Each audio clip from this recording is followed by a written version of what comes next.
सोन चिरैया के सहयोगी शिवराज धुर्वे और संदीप डीजे साउंड के शानदार प्रस्तुति तेजू मफराम के स्वर में।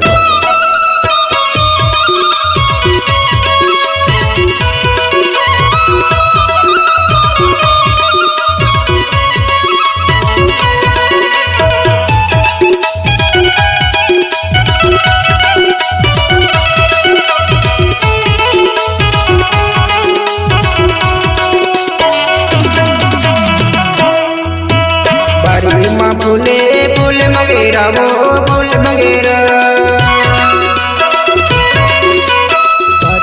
फूले फूल मगेरा वो फूल मगेरा मोरे लाजरे माजुले तुल गोरी गोरी तेरा मोला नाई बिकेरा मोरे लाजरे माजुले तुल गोरी गोरी तेरा मोला नाई बिकेरा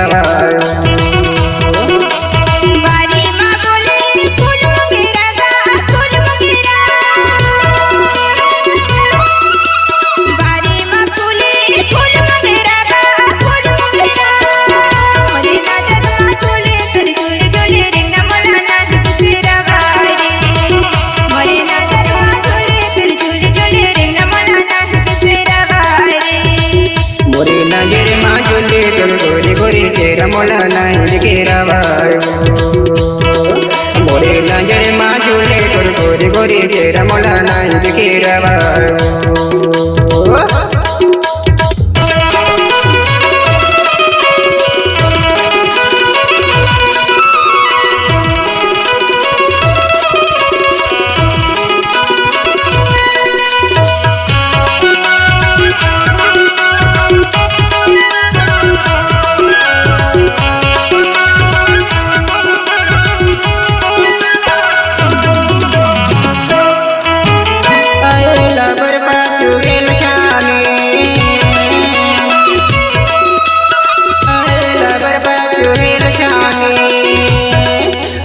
देखे के मोरे लगे वानी मोला नाई बिकेरा तोला देखे के मोरे लगे वानी मोला नाई बिकेरा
फूले फूल मगेरा वो फूल मगेरा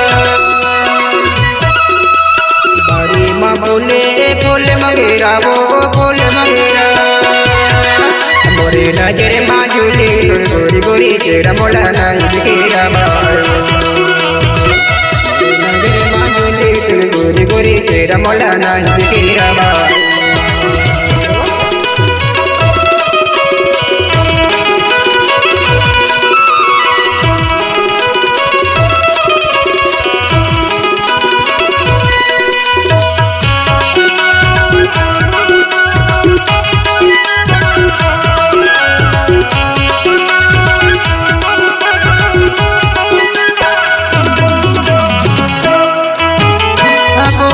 अमली परे चपेटी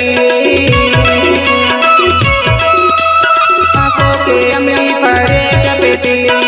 तोरे बाहर ले माया भीतर कपेटी मोला नाई बिकेरा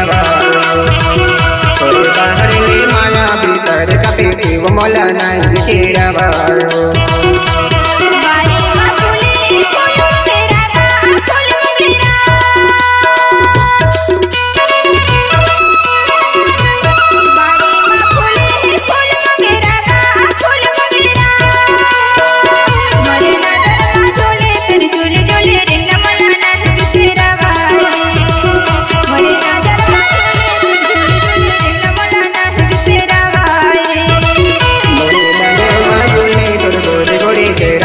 नहीं गिरा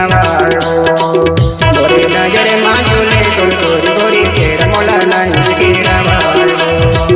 मोरे नजर माँ झूले तो गोरी गोरी तेरा मोला नहीं गिरा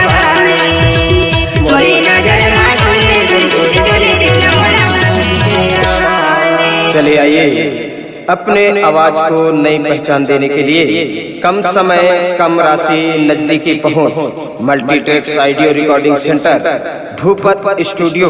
खुर्सी महोरा अमरकंटक जिला अनूपपुर मध्य प्रदेश। हमारा संपर्क नंबर है 9131391782 9131391782। संदीप की ओर से धन्यवाद।